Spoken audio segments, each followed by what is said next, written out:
कहते हैं जब किसी का भाग्य उसका साथ देना बंद कर देता है तब वही समय होता है जब ईश्वर किसी न किसी रूप में सहायता भेजते हैं भक्तों। कुछ ऐसा ही हुआ एक छोटे से गांव के व्यक्ति राजेश के साथ। जीवन में परेशानियां इतनी बढ़ गई कि उसे लगने लगा कि अब कोई उम्मीद बाकी नहीं। व्यापार ठप, परिवार में चिंता, मन में डर, सब कुछ मानो रुक सा गया था।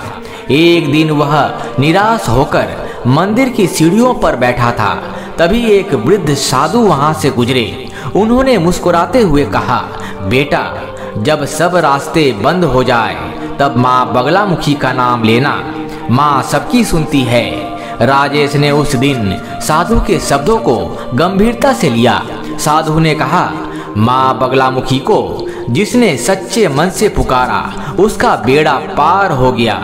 उनके द्वार पर बगलामुखी की कृपा देर से सही लेकिन जरूर मिलती है। उसी रात राजेश ने साधु द्वारा बताए एक विशेष मंत्र का जाप शुरू किया। कहा जाता है कि यह वही मंत्र है जो माँ बगलामुखी के त्रिनेत्र के तेज से निकला है। इसलिए यदि आपको यह मंत्र दिखा है तो समझ लेना कि माता बगलामुखी अब आपको अपनी कृपा देना चाहती है। अब आपके बुरे दिन शीघ्र समाप्त होने वाले हैं, इसलिए भूल कर भी माता के इस दिव्य आशीर्वाद को ठुकराने की गलती मत करना, वरना जीवन भर हाथ मसलते रह जाओगे और आपका पड़ोसी, आपका मित्र, आपके सगे संबंधी सब आपसे आगे निकल जाएंगे और आपको नजरअंदाज करने लगेंगे। शक्ति प्राप्त करने के लिए एक रुद्राक्ष की माला लेकर पूर्व दिशा की ओर मुख करके इस मंत्र का 108 बार जाप कर लेना। यदि आप मंत्र जाप करने में असमर्थ हैं तो केवल इसे अपने मोबाइल फोन में चलाकर छोड़ देना, इससे भी आपका काम बन जाएगा। उस साधु की तरह यह वीडियो भी किसी न किसी रूप में केवल उसे प्राप्त होगी जो माता पर पूर्ण विश्वास करता है और माता के द्वारा प्रदान किया गया इस आशीर्वाद स्वरूप मंत्र शक्ति का तिरस्कार नहीं करेगा। तो चलिए माता बगलामुखी के इस अमोघ मंत्र का श्रवण कर लेते हैं। शक्ति स्वयं आपके समक्ष प्रस्तुत हो जाएगी। ओम रक्तजटा बगलामुखी शत्रु शरीरम शुष्क हृदयम छिन्न छिन्न स्वाहा। ओम रक्तजटा बगलामुखी शत्रु शरीरम शुष्क हृदयम छिन्न छिन्न स्वाहा। ओम रक्तजटा बगलामुखी शत्रु शरीरम शुष्क हृदयम छिन्न छिन्न स्वाहा। ओम रक्तजटा बगलामुखी शत्रु शरीरम शुष्क हृदयम छिन्न छिन्न स्वाहा। ओम रक्तजटा बगलामुखी शत्रु शरीरम शुष्क हृदयम छिन्न छिन्न स्वाहा। ओम रक्तजटा बगलामुखी शत्रु शरीरम शुष्क हृदयम छिन्न छिन्न स्वाहा। ओम रक्तजटा बगलामुखी शत्रु शरीरम शुष्क हृदयम छिन्न छिन्न स्वाहा। ओम रक्तजटा बगलामुखी शत्रु शरीरम शुष्क हृदयम छिन्न छिन्न स्वाहा। ओम रक्तजटा बगलामुखी शत्रु शरीरम शुष्क हृदयम छिन्न छिन्न स्वाहा। ओम रक्तजटा बगलामुखी शत्रु शरीरम शुष्क हृदयम छिन्न छिन्न स्वाहा। ओम रक्तजटा बगलामुखी शत्रु शरीरम शुष्क हृदयम छिन्न छिन्न स्वाहा। ओम रक्तजटा बगलामुखी शत्रु शरीरम शुष्क हृदयम छिन्न छिन्न स्वाहा। ओम रक्तजटा बगलामुखी शत्रु शरीरम शुष्क हृदयम छिन्न छिन्न स्वाहा। ओम रक्तजटा बगलामुखी शत्रु शरीरम शुष्क हृदयम छिन्न छिन्न स्वाहा। ओम रक्तजटा बगलामुखी शत्रु शरीरम शुष्क हृदयम छिन्न छिन्न स्वाहा। ओम रक्तजटा बगलामुखी शत्रु शरीरम शुष्क हृदयम छिन्न छिन्न स्वाहा। ॐ रक्तजटा बगलामुखी शत्रुशरीरं शुष्कहृदयं छिन्न छिन्न स्वाहा। ॐ रक्तजटा बगलामुखी शत्रुशरीरं शुष्कहृदयं छिन्न छिन्न स्वाहा। ॐ रक्तजटा बगलामुखी शत्रुशरीरं शुष्कहृदयं छिन्न छिन्न स्वाहा। ॐ रक्तजटा बगलामुखी शत्रुशरीरं शुष्कहृदयं छिन्न छिन्न स्वाहा। ॐ रक्तजटा बगलामुखी शत्रुशरीरं शुष्कहृदयं छिन्न छिन्न स्वाहा। ॐ रक्तजटा बगलामुखी शत्रुशरीरं शुष्कहृदयं छिन्न छिन्न स्वाहा। ॐ रक्तजटा बगलामुखी शत्रुशरीरं शुष्कहृदयं छिन्न छिन्न स्वाहा। ॐ रक्तजटा बगलामुखी शत्रुशरीरं शुष्कहृदयं छिन्न छिन्न स्वाहा। ॐ रक्तजटा बगलामुखी शत्रुशरीरं शुष्कहृदयं छिन्न छिन्न स्वाहा। ॐ रक्तजटा बगलामुखी शत्रुशरीरं शुष्कहृदयं छिन्न छिन्न स्वाहा। ॐ रक्तजटा बगलामुखी शत्रुशरीरं शुष्कहृदयं छिन्न छिन्न स्वाहा।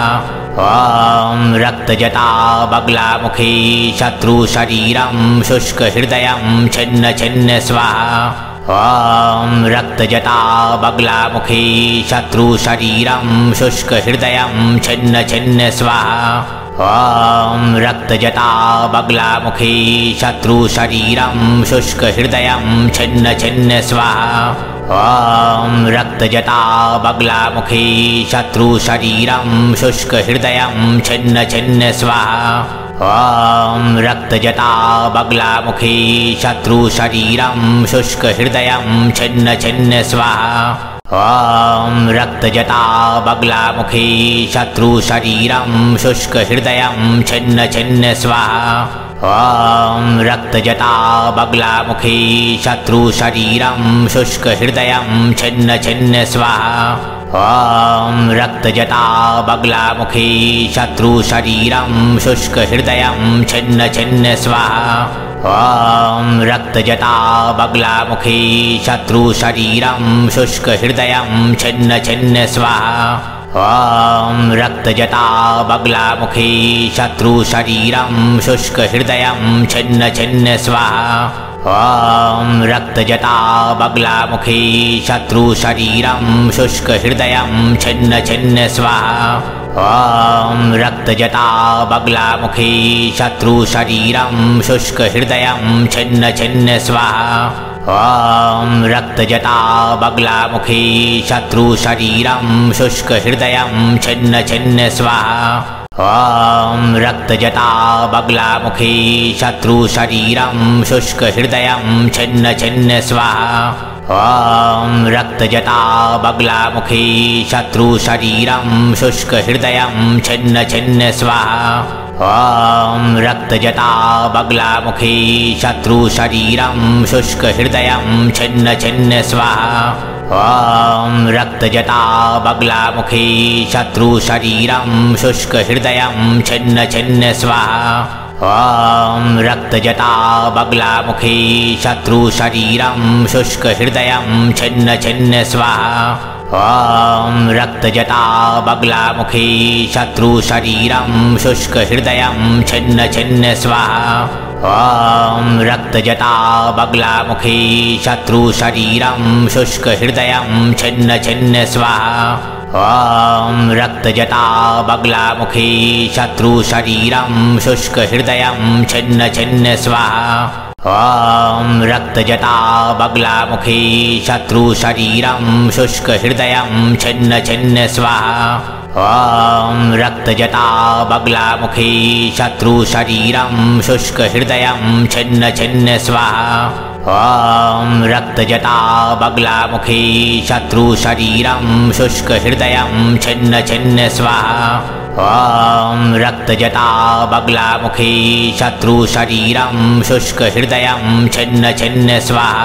ॐ रक्तजटा बगलामुखी शत्रुशरीरं शुष्कहृदयं छिन्न छिन्न स्वाहा। ॐ रक्तजटा बगलामुखी शत्रुशरीरं शुष्कहृदयं छिन्न छिन्न स्वाहा। ॐ रक्तजटा बगलामुखी शत्रुशरीरं शुष्कहृदयं छिन्न छिन्न स्वाहा। ॐ रक्तजटा बगलामुखी शत्रुशरीरं शुष्कहृदयं छिन्न छिन्न स्वाहा। ॐ रक्तजटा बगलामुखी शत्रुशरीरं शुष्कहृदयं छिन्न छिन्न स्वाहा। ॐ रक्तजटा बगलामुखी शत्रुशरीरं शुष्कहृदयं छिन्न छिन्न स्वाहा। ॐ रक्तजटा बगलामुखी शत्रुशरीरं शुष्कहृदयं छिन्न छिन्न स्वाहा। ॐ रक्तजटा बगलामुखी शत्रुशरीरं शुष्कहृदयं छिन्न छिन्न स्वाहा। ॐ रक्तजटा बगलामुखी शत्रुशरीरं शुष्कहृदयं छिन्न छिन्न स्वाहा। ॐ रक्तजटा बगलामुखी शत्रुशरीरं शुष्कहृदयं छिन्न छिन्न स्वाहा। ॐ रक्तजटा बगलामुखी शत्रुशरीरं शुष्कहृदयं छिन्न छिन्न स्वाहा। ॐ रक्तजटा बगलामुखी शत्रुशरीरं शुष्कहृदयं छिन्न छिन्न स्वाहा। ॐ रक्तजटा बगलामुखी शत्रुशरीरं शुष्कहृदयं छिन्न छिन्न स्वाहा।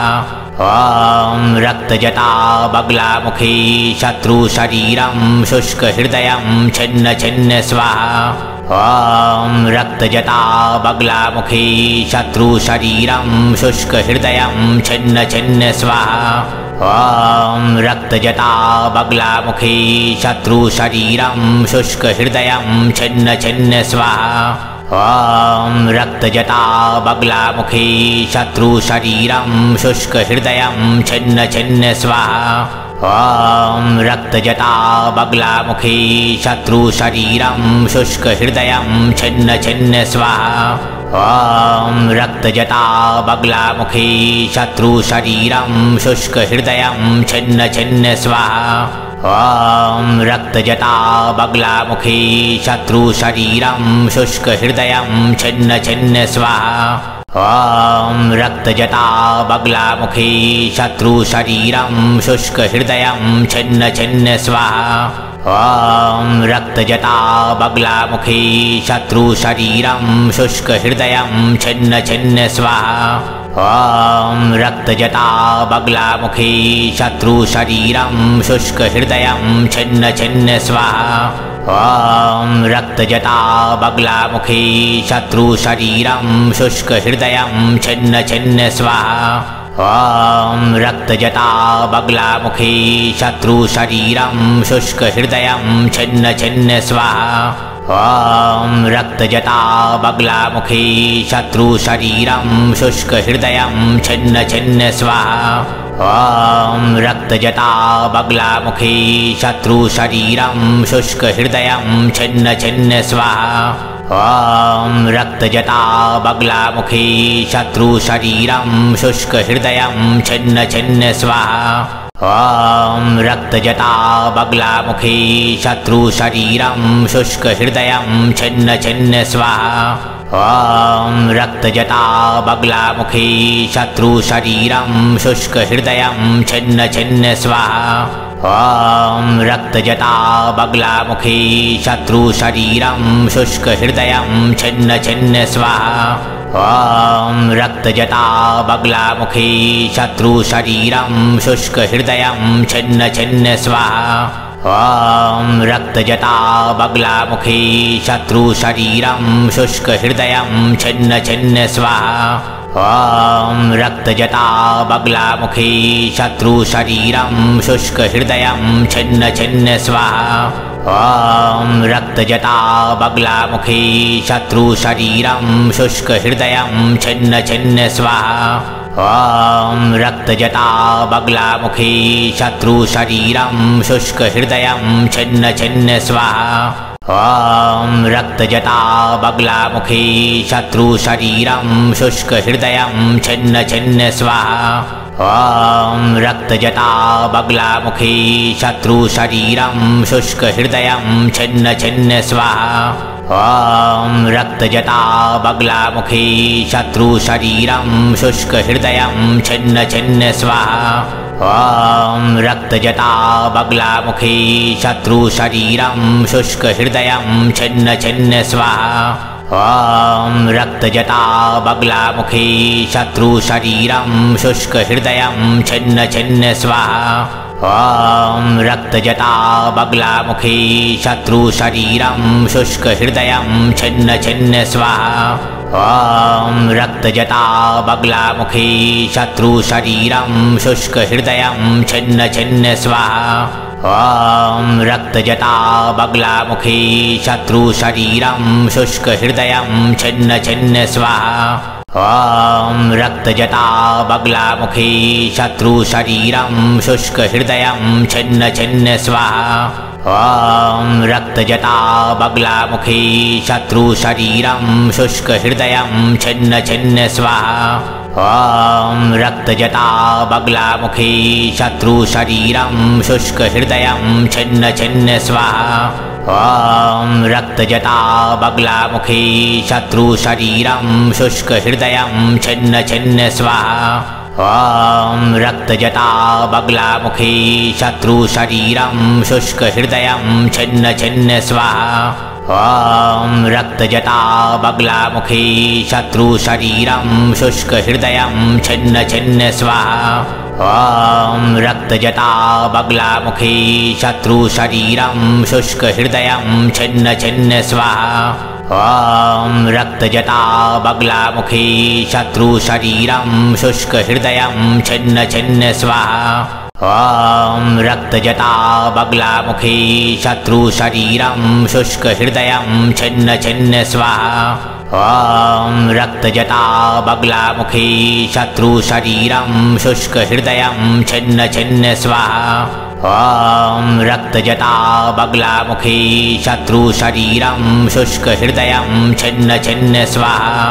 ॐ रक्तजटा बगलामुखी शत्रुशरीरं शुष्कहृदयं छिन्न छिन्न स्वाहा। ॐ रक्तजटा बगलामुखी शत्रुशरीरं शुष्कहृदयं छिन्न छिन्न स्वाहा। ॐ रक्तजटा बगलामुखी शत्रुशरीरं शुष्कहृदयं छिन्न छिन्न स्वाहा। ॐ रक्तजटा बगलामुखी शत्रुशरीरं शुष्कहृदयं छिन्न छिन्न स्वाहा। ॐ रक्तजटा बगलामुखी शत्रुशरीरं शुष्कहृदयं छिन्न छिन्न स्वाहा। ॐ रक्तजटा बगलामुखी शत्रुशरीरं शुष्कहृदयं छिन्न छिन्न स्वाहा। ॐ रक्तजटा बगलामुखी शत्रुशरीरं शुष्कहृदयं छिन्न छिन्न स्वाहा। ॐ रक्तजटा बगलामुखी शत्रुशरीरं शुष्कहृदयं छिन्न छिन्न स्वाहा। ॐ रक्तजटा बगलामुखी शत्रुशरीरं शुष्कहृदयं छिन्न छिन्न स्वाहा। ॐ रक्तजटा बगलामुखी शत्रुशरीरं शुष्कहृदयं छिन्न छिन्न स्वाहा। ॐ रक्तजटा बगलामुखी शत्रुशरीरं शुष्कहृदयं छिन्न छिन्न स्वाहा। ॐ रक्तजटा बगलामुखी शत्रुशरीरं शुष्कहृदयं छिन्न छिन्न स्वाहा। ॐ रक्तजटा बगलामुखी शत्रुशरीरं शुष्कहृदयं छिन्न छिन्न स्वाहा। ॐ रक्तजटा बगलामुखी शत्रुशरीरं शुष्कहृदयं छिन्न छिन्न स्वाहा। ॐ रक्तजटा बगलामुखी शत्रुशरीरं शुष्कहृदयं छिन्न छिन्न स्वाहा। ॐ रक्तजटा बगलामुखी शत्रुशरीरं शुष्कहृदयं छिन्न छिन्न स्वाहा। ॐ रक्तजटा बगलामुखी शत्रुशरीरं शुष्कहृदयं छिन्न छिन्न स्वाहा। ॐ रक्तजटा बगलामुखी शत्रुशरीरं शुष्कहृदयं छिन्न छिन्न स्वाहा। ॐ रक्तजटा बगलामुखी शत्रुशरीरं शुष्कहृदयं छिन्न छिन्न स्वाहा। ॐ रक्तजटा बगलामुखी शत्रुशरीरं शुष्कहृदयं छिन्न छिन्न स्वाहा। ॐ रक्तजटा बगलामुखी शत्रुशरीरं शुष्कहृदयं छिन्न छिन्न स्वाहा। ॐ रक्तजटा बगलामुखी शत्रुशरीरं शुष्कहृदयं छिन्न छिन्न स्वाहा। ॐ रक्तजटा बगलामुखी शत्रुशरीरं शुष्कहृदयं छिन्न छिन्न स्वाहा। ॐ रक्तजटा बगलामुखी शत्रुशरीरं शुष्कहृदयं छिन्न छिन्न स्वाहा। ॐ रक्तजटा बगलामुखी शत्रुशरीरं शुष्कहृदयं छिन्न छिन्न स्वाहा। ॐ रक्तजटा बगलामुखी शत्रुशरीरं शुष्कहृदयं छिन्न छिन्न स्वाहा। ॐ रक्तजटा बगलामुखी शत्रुशरीरं शुष्कहृदयं छिन्न छिन्न स्वाहा। ॐ रक्तजटा बगलामुखी शत्रुशरीरं शुष्कहृदयं छिन्न छिन्न स्वाहा। ॐ रक्तजटा बगलामुखी शत्रुशरीरं शुष्कहृदयं छिन्न छिन्न स्वाहा। ॐ रक्तजटा बगलामुखी शत्रुशरीरं शुष्कहृदयं छिन्न छिन्न स्वाहा। ॐ रक्तजटा बगलामुखी शत्रुशरीरं शुष्कहृदयं छिन्न छिन्न स्वाहा। ॐ रक्तजटा बगलामुखी शत्रुशरीरं शुष्कहृदयं छिन्न छिन्न स्वाहा। ॐ रक्तजटा बगलामुखी शत्रुशरीरं शुष्कहृदयं छिन्न छिन्न स्वाहा। ॐ रक्तजटा बगलामुखी शत्रुशरीरं शुष्कहृदयं छिन्न छिन्न स्वाहा। ॐ रक्तजटा बगलामुखी शत्रुशरीरं शुष्कहृदयं छिन्न छिन्न स्वाहा। ॐ रक्तजटा बगलामुखी शत्रुशरीरं शुष्कहृदयं छिन्न छिन्न स्वाहा। ॐ रक्तजटा बगलामुखी शत्रुशरीरं शुष्कहृदयं छिन्न छिन्न स्वाहा। ॐ रक्तजटा बगलामुखी शत्रुशरीरं शुष्कहृदयं छिन्न छिन्न स्वाहा। ॐ रक्तजटा बगलामुखी शत्रुशरीरं शुष्कहृदयं छिन्न छिन्न स्वाहा। ॐ रक्तजटा बगलामुखी शत्रुशरीरं शुष्कहृदयं छिन्न छिन्न स्वाहा। ॐ रक्तजटा बगलामुखी शत्रुशरीरं शुष्कहृदयं छिन्न छिन्न स्वाहा। ॐ रक्तजटा बगलामुखी शत्रुशरीरं शुष्कहृदयं छिन्न छिन्न स्वाहा।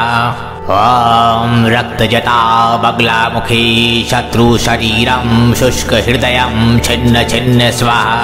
ॐ रक्तजटा बगलामुखी शत्रुशरीरं शुष्कहृदयं छिन्न छिन्न स्वाहा। ॐ रक्तजटा बगलामुखी शत्रुशरीरं शुष्कहृदयं छिन्न छिन्न स्वाहा। ॐ रक्तजटा बगलामुखी शत्रुशरीरं शुष्कहृदयं छिन्न छिन्न स्वाहा। ॐ रक्तजटा बगलामुखी शत्रुशरीरं शुष्कहृदयं छिन्न छिन्न स्वाहा। ॐ रक्तजटा बगलामुखी शत्रुशरीरं शुष्कहृदयं छिन्न छिन्न स्वाहा। ॐ रक्तजटा बगलामुखी शत्रुशरीरं शुष्कहृदयं छिन्न छिन्न स्वाहा। ॐ रक्तजटा बगलामुखी शत्रुशरीरं शुष्कहृदयं छिन्न छिन्न स्वाहा। ॐ रक्तजटा बगलामुखी शत्रुशरीरं शुष्कहृदयं छिन्न छिन्न स्वाहा। ॐ रक्तजटा बगलामुखी शत्रुशरीरं शुष्कहृदयं छिन्न छिन्न स्वाहा।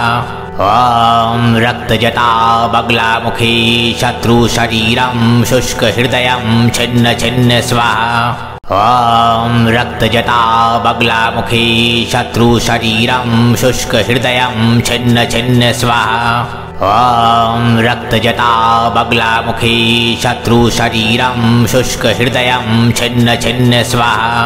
ॐ रक्तजटा बगलामुखी शत्रुशरीरं शुष्कहृदयं छिन्न छिन्न स्वाहा। ॐ रक्तजटा बगलामुखी शत्रुशरीरं शुष्कहृदयं छिन्न छिन्न स्वाहा। ॐ रक्तजटा बगलामुखी शत्रुशरीरं शुष्कहृदयं छिन्न छिन्न स्वाहा। ॐ रक्तजटा बगलामुखी शत्रुशरीरं शुष्कहृदयं छिन्न छिन्न स्वाहा। ॐ रक्तजटा बगलामुखी शत्रुशरीरं शुष्कहृदयं छिन्न छिन्न स्वाहा। ॐ रक्तजटा बगलामुखी शत्रुशरीरं शुष्कहृदयं छिन्न छिन्न स्वाहा। ॐ रक्तजटा बगलामुखी शत्रुशरीरं शुष्कहृदयं छिन्न छिन्न स्वाहा। ॐ रक्तजटा बगलामुखी शत्रुशरीरं शुष्कहृदयं छिन्न छिन्न स्वाहा। ॐ रक्तजटा बगलामुखी शत्रुशरीरं शुष्कहृदयं छिन्न छिन्न स्वाहा।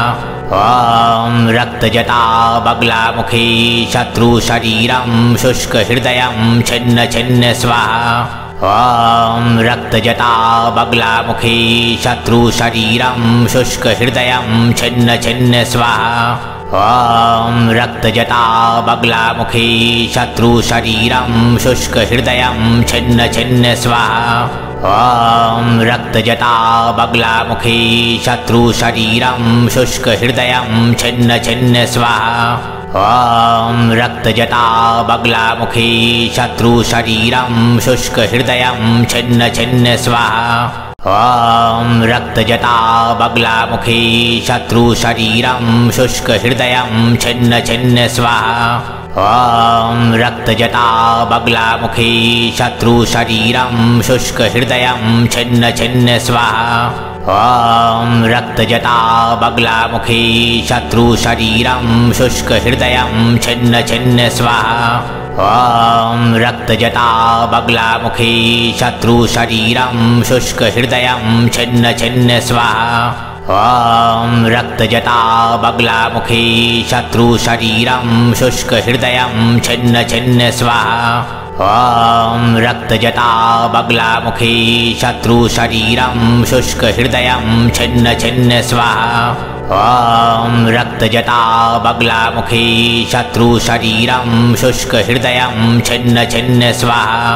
ॐ रक्तजटा बगलामुखी शत्रुशरीरं शुष्कहृदयं छिन्न छिन्न स्वाहा। ॐ रक्तजटा बगलामुखी शत्रुशरीरं शुष्कहृदयं छिन्न छिन्न स्वाहा। ॐ रक्तजटा बगलामुखी शत्रुशरीरं शुष्कहृदयं छिन्न छिन्न स्वाहा। ॐ रक्तजटा बगलामुखी शत्रुशरीरं शुष्कहृदयं छिन्न छिन्न स्वाहा। ॐ रक्तजटा बगलामुखी शत्रुशरीरं शुष्कहृदयं छिन्न छिन्न स्वाहा। ॐ रक्तजटा बगलामुखी शत्रुशरीरं शुष्कहृदयं छिन्न छिन्न स्वाहा। ॐ रक्तजटा बगलामुखी शत्रुशरीरं शुष्कहृदयं छिन्न छिन्न स्वाहा। ॐ रक्तजटा बगलामुखी शत्रुशरीरं शुष्कहृदयं छिन्न छिन्न स्वाहा। ॐ रक्तजटा बगलामुखी शत्रुशरीरं शुष्कहृदयं छिन्न छिन्न स्वाहा। ॐ रक्तजटा बगलामुखी शत्रुशरीरं शुष्कहृदयं छिन्न छिन्न स्वाहा। ॐ रक्तजटा बगलामुखी शत्रुशरीरं शुष्कहृदयं छिन्न छिन्न स्वाहा। ॐ रक्तजटा बगलामुखी शत्रुशरीरं शुष्कहृदयं छिन्न छिन्न स्वाहा। ॐ रक्तजटा बगलामुखी शत्रुशरीरं शुष्कहृदयं छिन्न छिन्न स्वाहा। ॐ रक्तजटा बगलामुखी शत्रुशरीरं शुष्कहृदयं छिन्न छिन्न स्वाहा। ॐ रक्तजटा बगलामुखी शत्रुशरीरं शुष्कहृदयं छिन्न छिन्न स्वाहा। ॐ रक्तजटा बगलामुखी शत्रुशरीरं शुष्कहृदयं छिन्न छिन्न स्वाहा। ॐ रक्तजटा बगलामुखी शत्रुशरीरं शुष्कहृदयं छिन्न छिन्न स्वाहा। ॐ रक्तजटा बगलामुखी शत्रुशरीरं शुष्कहृदयं छिन्न छिन्न स्वाहा। ॐ रक्तजटा बगलामुखी शत्रुशरीरं शुष्कहृदयं छिन्न छिन्न स्वाहा। ॐ रक्तजटा बगलामुखी शत्रुशरीरं शुष्कहृदयं छिन्न छिन्न स्वाहा। ॐ रक्तजटा बगलामुखी शत्रुशरीरं शुष्कहृदयं छिन्न छिन्न स्वाहा। ॐ रक्तजटा बगलामुखी शत्रुशरीरं शुष्कहृदयं छिन्न छिन्न स्वाहा। ॐ रक्तजटा बगलामुखी शत्रुशरीरं शुष्कहृदयं छिन्न छिन्न स्वाहा। ॐ रक्तजटा बगलामुखी शत्रुशरीरं शुष्कहृदयं छिन्न छिन्न स्वाहा। ॐ रक्तजटा बगलामुखी शत्रुशरीरं शुष्कहृदयं छिन्न छिन्न स्वाहा।